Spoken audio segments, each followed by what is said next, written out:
Hello and welcome to the Gooner Tour, back again with you guys for another episode of our Raw Reaction series. Good morning, hope you're doing well. You join me as Arsenal are just one. I know you went like that to go two, but no, one win.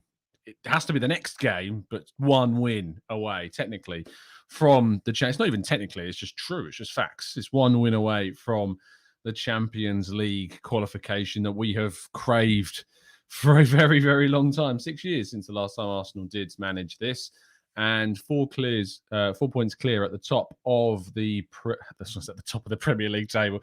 At the top of the top 4 race is where Arsenal are this morning. But my goodness, do Arsenal want to put us through the ringer? How stressful was yesterday? I was watching James McNicholas's Gunner Blog's video as he paced up and down the concourse because he just couldn't be in the ground anymore, couldn't be in the stadium, and Arsenal really did put us through it. I was doing the blog yesterday for Football London and trying to work out how to type or how to try and convey this angst that there was near impossible. It was watching the game, writing about the game, watching the game, writing about the game, and I'm like, oh God, it was the most awful experience that we really didn't need to make it so blooming awful. Yet we did. And yet we made it as awful as we feasibly could. Good morning, everybody in the chat box. Hope you're doing well. This is not the usual news show. That we're going to discuss a couple of stories that have dropped this morning. Mohamed El Neni is in contract discussions with Arsenal now, according to The Athletic, and will now pretty confident about him signing a brand new contract. Erling Haaland is expected to sign for Manchester City this week, which could have a bearing on Gabriel Jesus' future.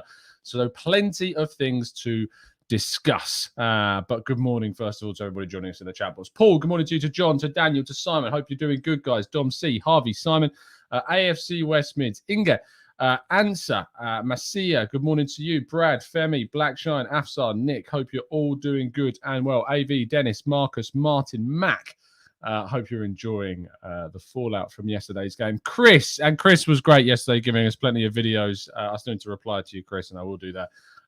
But some fantastic videos from the ground outside the stadium yesterday that went onto the blog. And speaking of which, thank you to everybody that did send in videos for the blog yesterday. It made it much more interactive, a lot more engaging.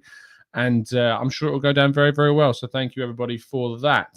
Matt Sue, good morning to you. MFB, Lynn, we've got Max and Zana. Thank you so much for becoming a member or renewing or upgrading or whatever it's taken. But thank you so much. And Jermaine as well. Thank you so much for helping to support the channel. I think you're brand new, as far as my memory serves me correctly. It does get difficult when there's over 200 of you now, but thank you so much, Jermaine. Really appreciate the support, and I'm sure that the chat box is welcoming you into the TGT family with open arms as well.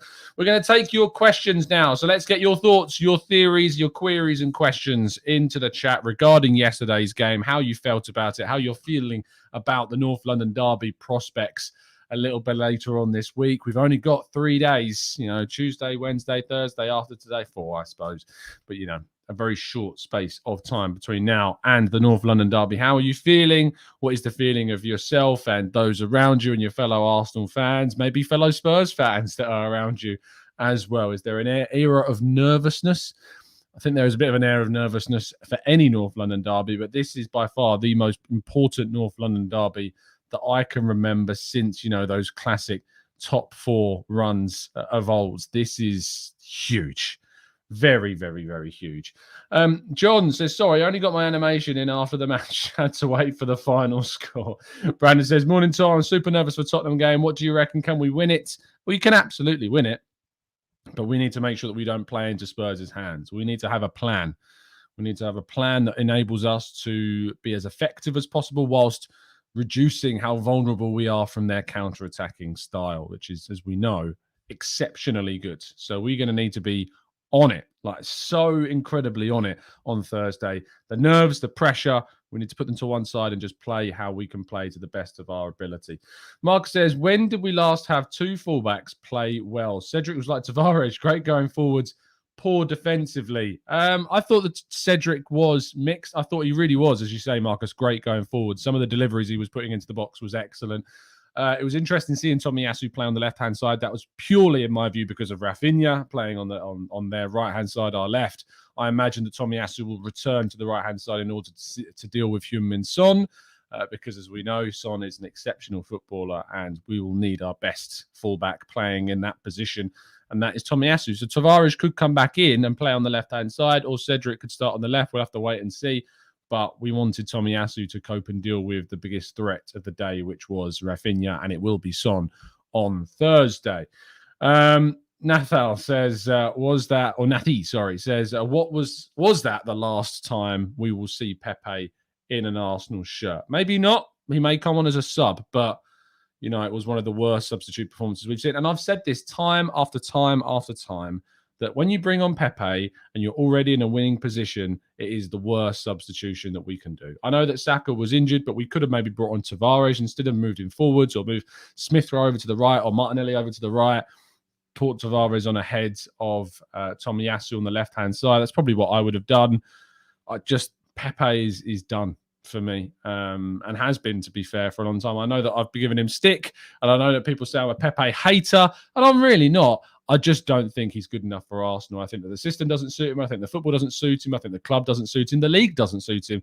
And he'd be better off, trying to find a new club where he can show off the ability that we all know that he has. It's going to cause us a big, big loss on our investment. We know that, but it was from a previous regime. And to be honest, the more that we move away from that previous regime, the better. John says, Tom, while we have time to mock Spurs and Chelsea later, can we take a moment to admire how much better we are than United? #glorious. It is great. I mean, just seeing them lose 4-0 to Brighton is brilliant, right? It's the most comedic level of amusement that you can find, seeing Brighton absolutely batter United. Not only batter them, but obviously it means that 5th place is the worst place that we can finish on this season. The best place we can finish is still 3rd, because Chelsea, that draw against Wolves is big. They now play Leicester. I think they play Leeds in midweek. They then got the FA Cup final. I think they've still got to play Leicester. And then they've got, Watford on the last day of the season, maybe? They can drop more points. They can definitely drop more points. And we've got 3 games left. And, hopefully you can win all 3 of them. I think if we do win on Thursday, it will be very difficult to kind of keep the momentum going, knowing that 4th place is secured. It's like when teams have already won the title. It's very difficult to keep the momentum and the form going after their season's kind of done. And, you've celebrated. But if 3rd place is still there for the taking, this team have really got to go for it. We've really got to try and push ahead and try and finish as high up the table as feasibly possible. Paradox says, one of those games where if you were to watch it back, despite frustration from missed chances, it was a very comfortable game. Just the anticipation of conceding that horror equaliser in the moment. And this is kind of how I reflected upon it yesterday evening when I was watching the Formula One. I reflected on it in the sense that we should have won that game by more. Leeds created one opportunity up until about the 85th minute, where they had 2 more chances where they arguably could have taken them. Gabriel, I thought, did fantastically well to do with Dan James when Dan James looked like he was going through. But yeah, I thought we dealt with Leeds on the most part brilliantly. And it was just that, one flick on. That's the first goal, that record of not clean sheets, but not conceding from set pieces. That's over. We have now conceded from one, and it was a very, very good set piece with a good flick on and a good finish from Llorente. That was the first 2 touches that Leeds had in our box. And I thought the first half performance was one of the best that we've had all season. It really was a strong, dominant, controlled. Leeds didn't have a shot in the entire first half. And this is a Leeds team that go all out. This isn't a Leeds team that sit back, absorb pressure. Jesse Marshall said his team are going to go for it in these last few games to try and stay up. And they remained compact still, but we limited them. We really limited them to what they were capable of doing.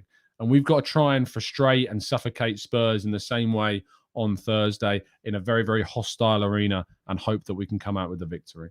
Lynn says, I got very emotional when the Angel was sung, especially when the players ran out. I was so proud. Look, that song is not going to be to everyone's taste. I get that. And to be honest, the amount of people I saw tweeting negative about it, it's just miserable. It's really miserable.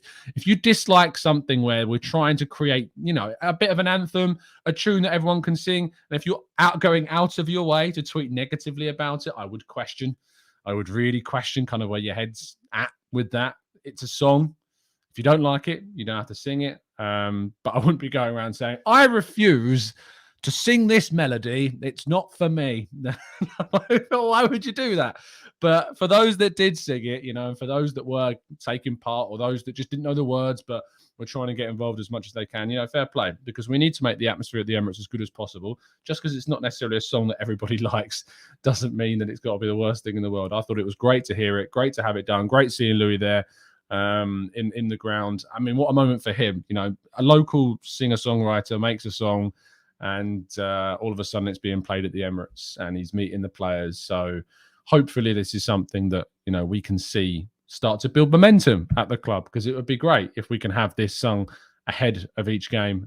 It would be massive for us. Absolutely massive. Coop Dog says, club don't want to... DNA will take... Oh, club DNA. Well, I was thinking, what abbreviation is this? But the Arsenal DNA will take over this game. Spurs will bottle it. I hope that you're right.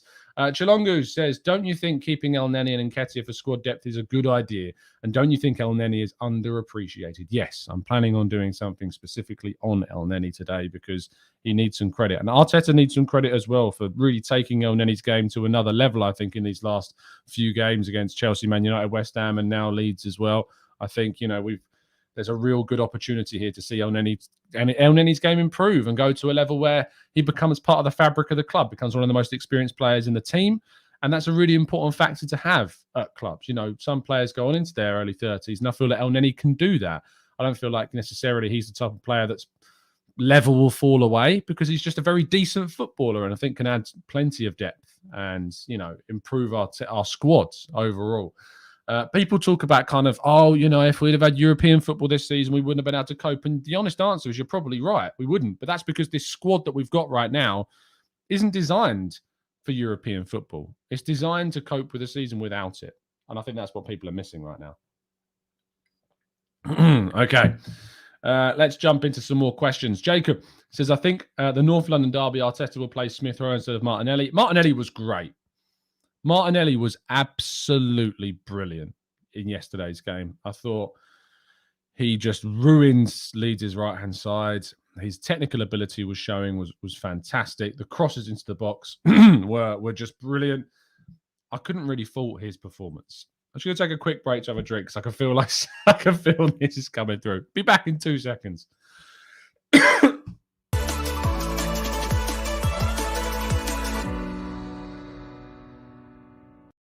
It's fine. I'm dying. I'm going to try and muddle through this. I'm dying this morning.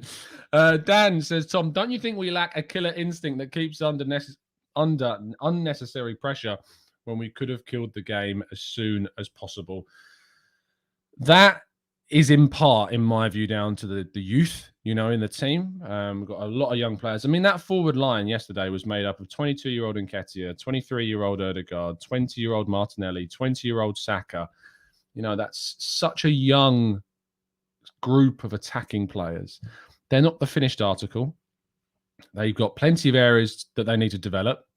They've got plenty of areas of the game that they need to improve, clinical finishing being one of them. But I think now all of them have over 10 goal contributions across this season. Every single one of them does. That's 40 goal contributions plus between all of them. It's impressive. It is what it is for players of that age in the Premier League, playing at the top level. It's really, really important that theme, that run continues. Maybe keeping Nketiah is it. That's the question that I'm going to ask you guys in today's chat box, though. And I have to ask the question is, do you renew his contract? Because it's becoming a question that I know is becoming a lot more difficult to answer. And that's a good thing. It's a good thing that it's going to cost a certain amount of, I was just saying money, but I think it's more so it's going to cost us maybe signing a forwards. And for a lot of people, that is a barrier too far to cross. They would want to see us move on from Nketiah and bring in 2 forwards. But who knows? Maybe we won't. Maybe Balogun's route is still there and would be compromised if we did re-sign Nketiah. So let's type in this poll. Would you now renew Eddie Nketiah's contract? There's your question. Get voting on the poll, and we'll revisit that towards the end of today's show to see where you guys are kind of at in regards to Eddie's future at Arsenal. Let's scroll down a little bit more. So first of all, probably people laughing at me while I'm struggling to get through today's show. Be right back. Cough. Yeah, that's pretty much how it was, Louis. Pretty much how it was. Neil says, tactically, Arteta had the best game plan in Tommy at left back. High praise to Xhaka and Elneny. Again, Xhaka was awesome. Xhaka was so good, just so consistent. And every time I've said, like, I want to bring in a midfielder, I want to bring in someone that's going to improve the team. Don't get me wrong, it's got to be where we're looking to move next season, is bringing in a player that can improve that midfield. But upgrading on Granit Xhaka is going to be really, really difficult to achieve. And that's a testament to how good he has been so far this season. Al Kantpun says, with Tommy being a really good defender, should we go all out on an attacking left back to complement the team? A Cancelo-esque. I think that's maybe why we're seeing Aaron Hickey linked with the club, because it seems like he could be that type of player, 19 years of age, but has scored plenty of goals, has assisted goals as well. I think there's opportunities for us this season and in this summer window to add more depth and more options to the fullback position. So I think that's maybe what we will see. And his ambidextrous, that also really helps with having a player that can play on both sides of the fullback position. Tom says, get the contract out, put it on the table, let him put whatever number he wants on it, give him what he's done since he's come in, and Nketiah is at the wheel. And this is the one thing that he asked for. And we've known this for quite some time. And Nketiah has consistently said, and I remember in that interview, give me the opportunities and see what happens. Give me the chance to play successive games. Give me the chance to play this game, followed by this game, followed by this game, and see what happens. And Mikel Arteta in his post-match interview said, he's finally in an environment where he's proving that he always knew that he was this good. He just was never able to give him the opportunity because he believed someone like Lacazette was going to be able to give us more. And to be fair, there was a period where he was, with the amount of assists he was bringing to the team, not necessarily goals, but certainly assists. And Nketiah is not going to give you the assists in the same way. That said, did get one for Pepe against Wolves. It's a different style of player. But that's the success that we've had with Nketiah is goals. And that's all you can ask for from a player like him. Let's scroll down the chat box a little bit more and see what you guys are coming up with. Again, apologies for my voice this morning. I was screaming at the telly quite a lot yesterday. Greg says, hi, Tom. I think we should play defensive against Spurs and hit them on the break like we did at the Emirates. They have to win, so it goes against their style of play. It's a very, very true point. However, I think Conte would come out of that game knowing that a draw is still a very decent result. The reason why I say that is because our games against Newcastle and Everton are tough. They're really tough. Newcastle, despite losing 5-0 yesterday, that's two of the goals against Newcastle in the last few minutes.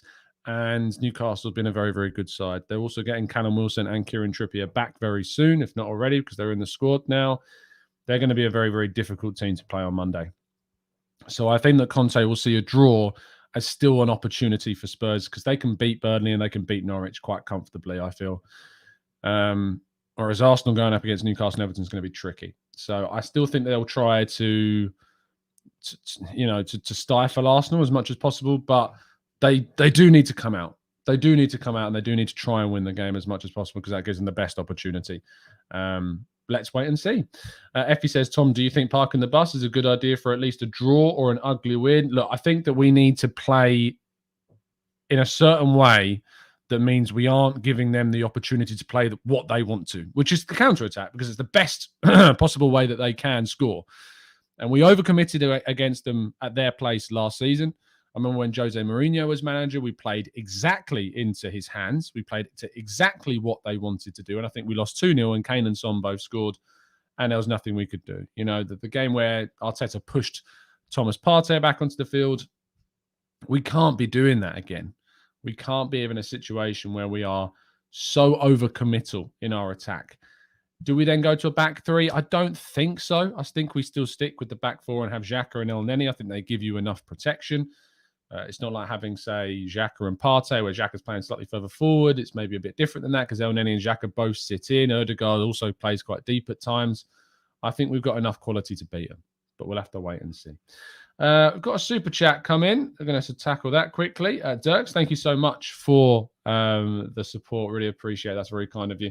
If Eddie signed in January, do you think we'd view him differently considering his age and records and prospects? 4 goals is a good return so far.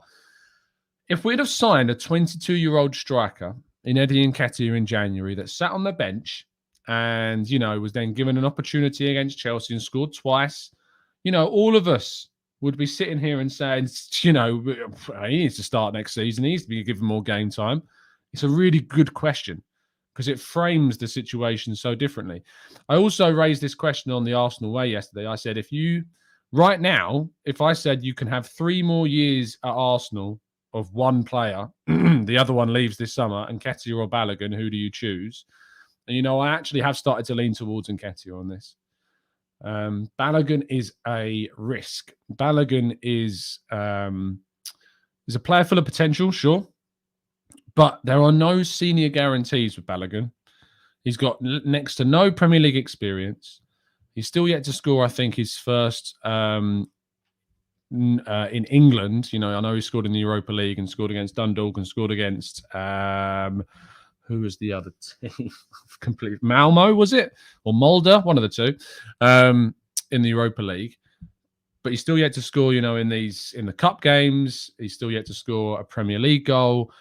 And I think that Nketiah right now, and I know it goes against everything I've said before, but there's more I see in his game that gives me encouragement over Balogun, which might seem mad, but I see more in these last 4 games than I've seen throughout Balogun's opportunities. And yeah, he's 2 years younger, so it probably makes sense. But I think that's a testament to Nketiah right now. It's a testament to Nketiah and what he's doing right now. And that's the most important thing about his game, is that he just keeps putting it down and keeps doing what he's doing.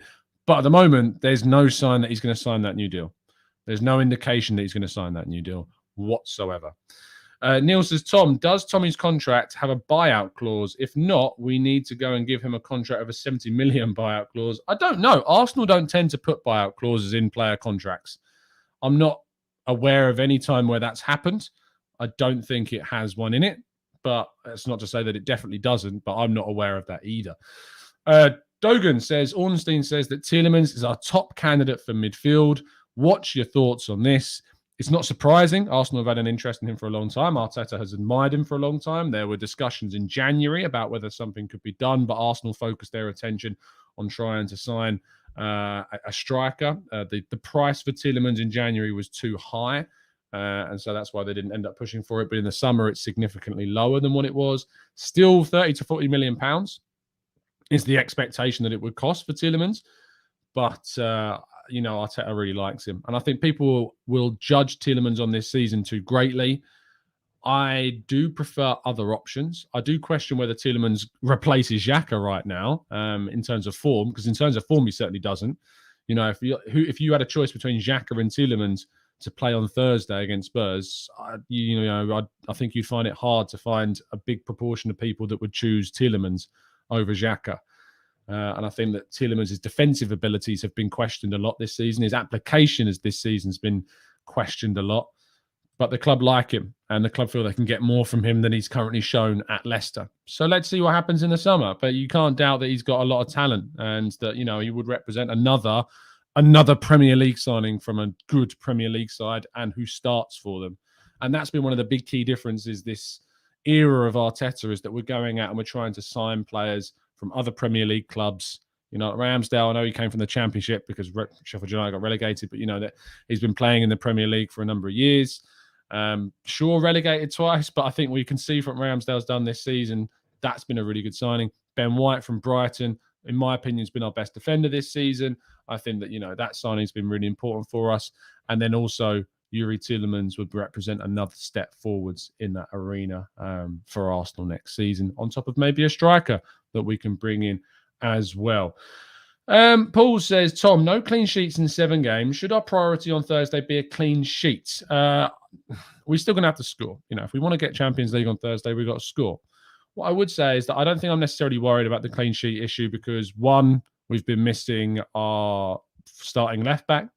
2, we've been without Tomiyasu for many of those games. 3, we've been without Ben White for the last 2 games. You know, we've had someone missing or 2 players missing at times from our back 4. And frankly, it's mad when you consider it like that. Like yesterday, we had Holding and Cedric as our right-sided right back and centre back. That's the situation we had. We had Tomiyasu playing at left back. It was a makeshift defence. Like 3 of the 5 that played yesterday in the positions aren't starters. Tomiyasu isn't a starting left back; he's a starting right back. So 3 of the 5 of our back 5, including the goalkeeper, was not what we're used to. It's not our best. It's not to our top ability. Going into the hardest run of games that we've had. We played against Chelsea. We had Ben White at right back. We played Holding, and we had Tavares. Was it Tavares? I think it was in against Chelsea. It's mad, the expectation of what we've had at the end of the season. We've had no Partey. Partey has been our best player up until he got injured in 2022 with ease, and we've lost him. It shows you what we've turned around. It shows you how impressive we've been in the last few games, the expectation on the squad, and how much we need to improve the squad in the summer in terms of transfers to improve that depth in the team as well. That's going to be really key. Let's go to Cam. It's just the Carabao, not Prem. Went to all of them. Zana says Tielemans' stats have been good this season. The stats have been good. It's just that consistency in his performance that has not necessarily been there this season. Adebola says Harry Kane at 22 wasn't as good as Eddie is right now. Freddie says, you think El Neni is better going forward than Tielemans? No, but that's not the position that Tielemans is going to play, and he's not going to replace El Neni. El Neni's playing as a replacement to Thomas Partey right now, and that's the deepest position in our midfield. And actually, I'm going to do a little bit of an expose on El Neni and his forward passing, because it's definitely changed. His pass into Martin Ødegaard yesterday, where Martin Ødegaard dragged his shot wide, was one hell of a forward pass. And I'll tell you, his forward passing has maybe gone a little bit underappreciated in these last few games. Definitely been underappreciated, has Mohamed El Neni.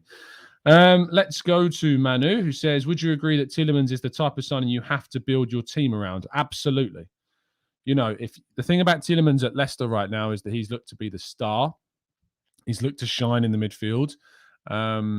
And they need him to be the standout player. At Arsenal, Tielemans won't be the standout. Tielemans will be part of the machine. Tielemans will have a player like Ødegaard to complement him. You'll have players like Partey behind him to complement him. Players on the wide areas like Xhaka and Martinelli, and hopefully a top-class striker as well in the summer. There's a real opportunity for Arsenal to level up their squads with a player like Tielemans, and I think he would benefit also from the players that are around him. Fung Navan says, I think that we should sign Cucurella as a backup left back, because unfortunately a backup left back behind Kieran Tierney means you'll often have to play due to injuries. I like Cucurella a lot. Versatile, can play left back, can play left wing back, can even play on the left wing. Certainly a player that I'd be open to see a signing, but I'm not sure he's a player that would be open to joining as a backup when he's playing week in, week out.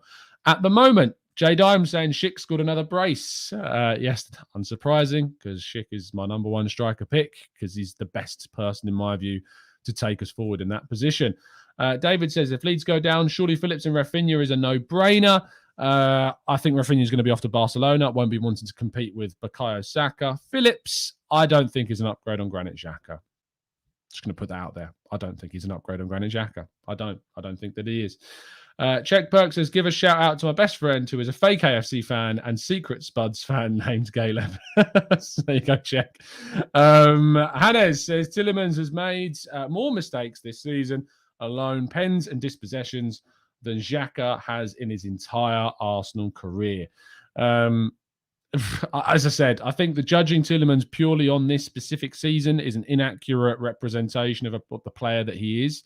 That doesn't mean that you disregard it, but I think it's certainly one that you look at in context rather than just appreciating what he can do. You need to take into account, that this season's been difficult. His future is uncertain. He's not fully committed to playing for Leicester. Their season has been pretty poor with the players unavailable around him. He's not had Wilfred Ndidi for a lot of the season, I don't think, either.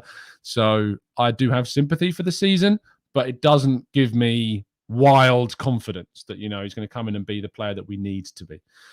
Franklin says, Tom, why are we hypocritical about Nketiah? We say that he will block the path for Balogun, but the 2 strikers we will sign will also block Balogun's path. I think they will, but it's about signing the 2 strikers and Nketiah. I don't think that's necessarily hypocritical to say that. I think it's about saying if we sign 2 strikers and renew Nketiah, then you've got to loan out Balogun again. Balogun will have to go on loan for the whole of next season, and then you make a decision on his future. It's unrealistic. It is realistic that we could renew Nketiah and then he could be sold in a year's time if he's not happy with the amount of games he's getting. But I do feel like we're going to be getting a lot of games next season where he's going to get opportunities to play. That said, the Champions League games, even in the group stage, because I don't know what pot we would be in, whether it would be pot 2 or pot 3.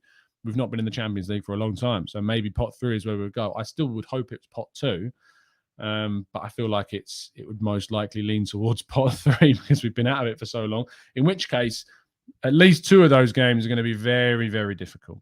Very, very difficult indeed. Mitch says, why do people think Granit Xhaka might be leaving? I don't know. He's definitely not. Because I think that was obviously my colleague Chris Whitley reported that the expectation is that Roma are still very interested in him and that he could still leave. I don't think he's going anywhere. I don't think he's going anywhere at all. Sco says, yes, Tom, that's what I think. Protecting his value and being smart is part of it. Sign him and play him and sell him later, or he makes it hard to sell him. Absolutely.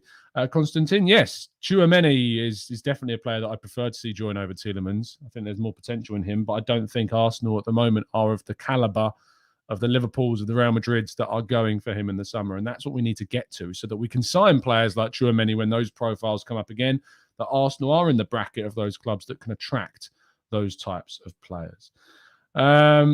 Amir says, Tom, do you also smell that humble pie? It's made by Super Mick Arteta, Gary Neville and some other Arsenal fans.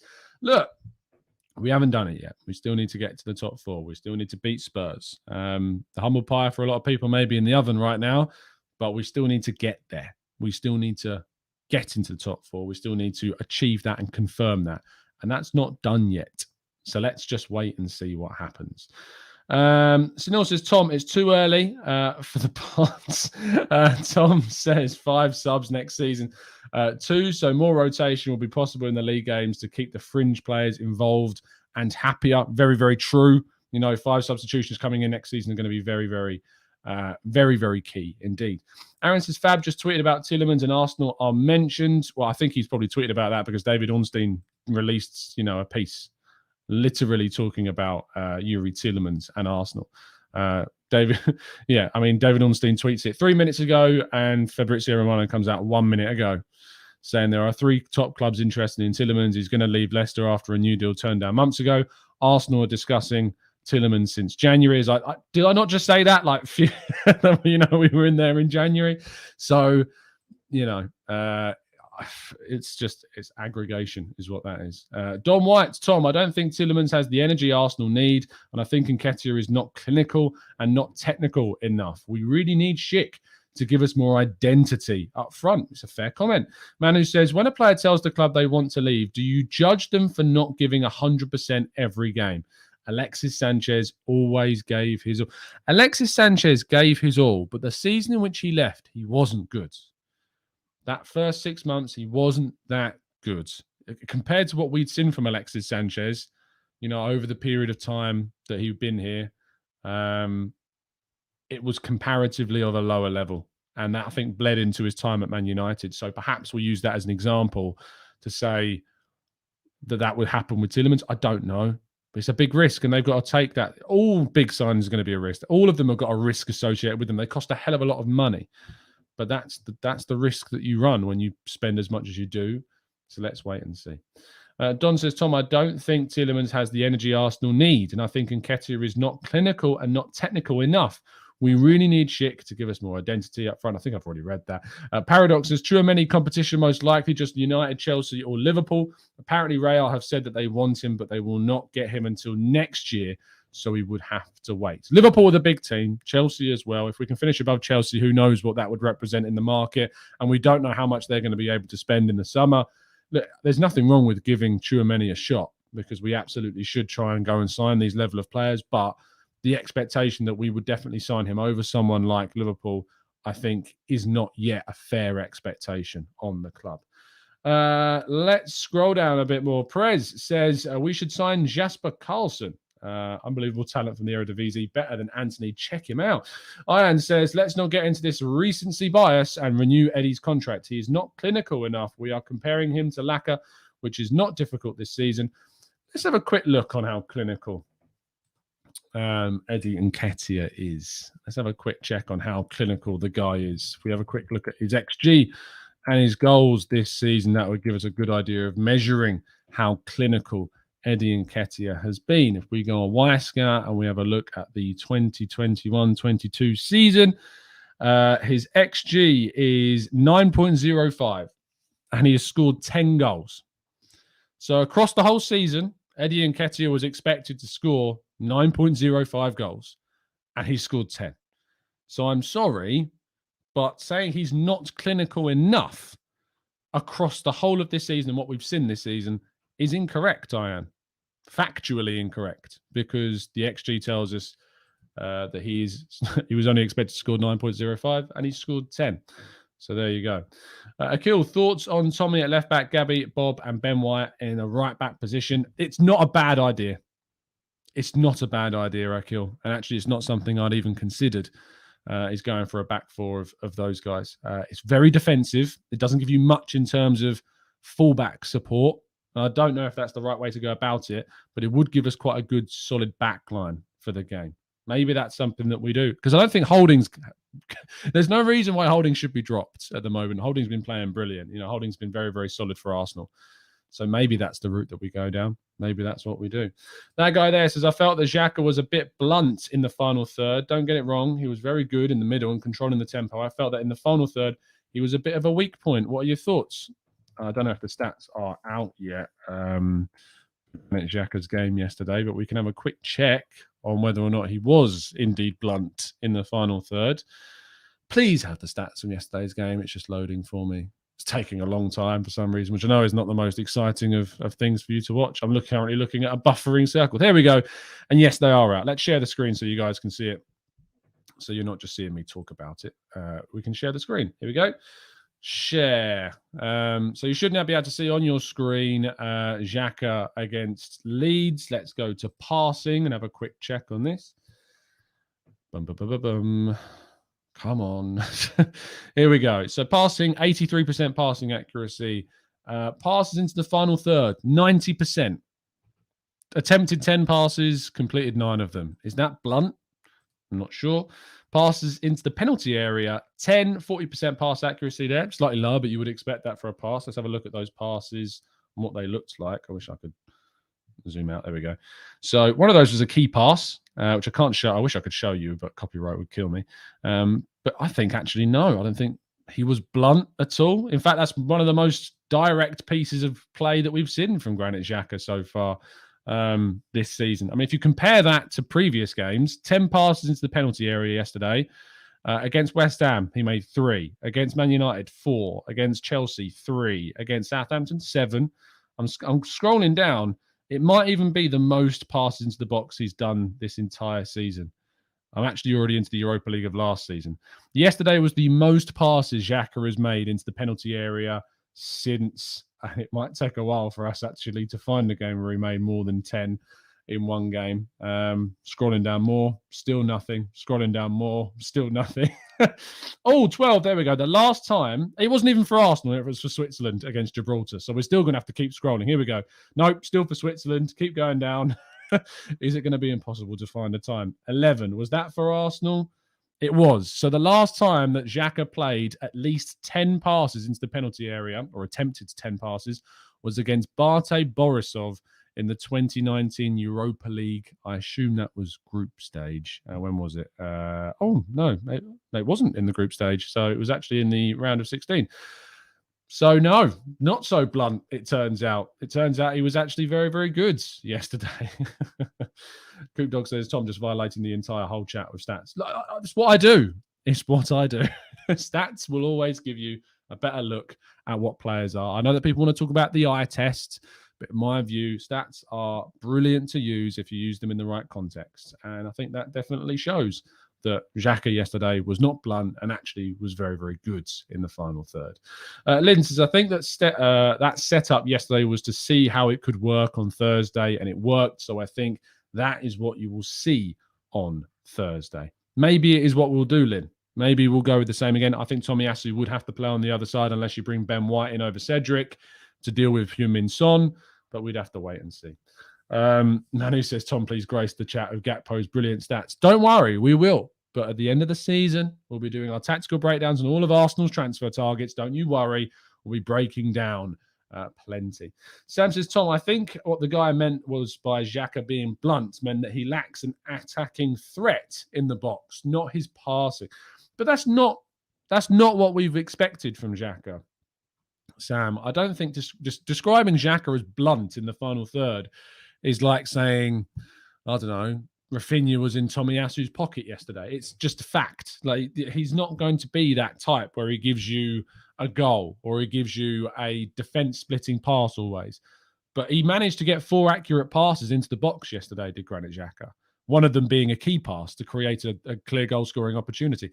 So I don't think that it is fair to say that, you know, yesterday's performance was epitomized Xhaka being blunt in the final third or in the attacking third, because 9 of his 10 passes into the final third reached their target, and he managed to get 4 accurate passes into the box, including 1 key pass. So I don't think necessarily that describing Xhaka as blunt is fair in this scenario. Neither do I think it's fair to say that Nketiah isn't clinical, considering he's outperforming his XG for this season. Just my take on things, backed up by evidence. Neil says, buyout clause and sellout clause are 2 smart things Arsenal need to include in a contract. Buyout clauses, no. We don't need to include buyout clauses. Sell-on clauses, Neil, are something that we need to include, but buyout clauses, no. I don't want them inserted into deals. We need to be in control of our players' future. We don't need to be in a position where we're not looking at that. Let's go to Simon, who says, do you think players that react like Rafinha and clearly ignore a booking and continue to protest should be sent off? Look, Rafinha should have gone yesterday. Rafinha should have been sent off. Factually. He got a yellow card and then continued to dissent and swear at the referee, and the referee did everything in his power to ignore him. It's not what you want to do. Gabriel Martinelli, was sent off for those 2 challenges. Rafinha wasn't sent off for those 2 bouts of dissent. Granit Xhaka does that. Who knows? Dare I say it? Yeah, Abby, you do have to pay for Wisecout, unfortunately. It's quite expensive. But if you're willing to pay for it, it's very, very good. Anyway, we're going to wrap things up there. Thank you so much, guys, for tuning in. Really appreciate your time. Drop a like on the video, of course. Let's have a quick check on the poll before we wrap things up. Would you now renew Eddie Nketiah's deal? 66% of you say yes. 34% of you say no. Over 600 of you have voted. Thank you so much for the commitment on the chat. Please do drop a like before you go. It really does help out the channel. We'll have an Arsenal Lounge later on this evening, 8 o'clock tonight, over on the Arsenal Lounge. I'll be live at 10 a.m. this morning on the Arsenal Way. Link in the description as always. And I look forward to bringing you more content throughout the week as we lead up to that North London derby. Have a fantastic evening and day. I don't know why I did that the wrong way around. Day and evening. You know what I mean. We'll see you later. Have a good one. And as always, up the Arsenal.